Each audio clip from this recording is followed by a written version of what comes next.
welcome back to Pet Food Forum TV. I'm your host, Kristen Levine, and I'm here now with Dr. Ken Wilson. You are the head of technical services at Simmons Feed Ingredients. That's me. So, Dr. Wilson, just to get started, tell us a little bit about what Simmons Feed Ingredients does. Simmons Feed Ingredient is part of a three-legged stool, as we like to call it. Simmons Foods, Simmons Pet Food, and then Simmons Feed Ingredients. We're all part of the Simmons Food family.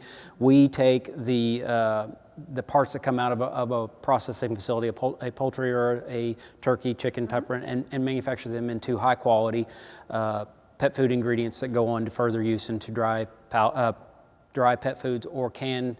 And then we also do some specialty stuff like ProTemp and Palatants and ProCal, some of those things that offer ancillary connections to other industries as well as the pet food industry. Let's talk about traceability of ingredients.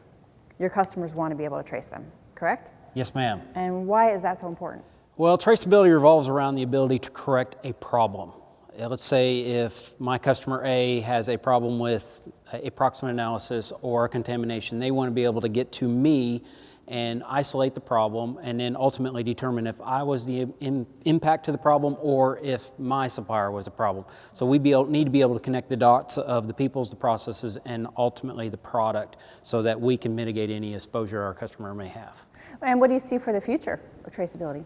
I only see it getting more specific. You know, I mentioned people, processes, and products. Products tend to be at the core of traceability, but we're also going to need to be able to account for our manufacturing practices, maybe the people that handle it, the intercessories, the intermediaries, you know, like who did we sell to and then they further sold it to, or who did we buy to and then they further bought it. So we're going to have to be able to account for all of their behaviors around those events of sales and origins and ultimate disposition of destination. Excellent.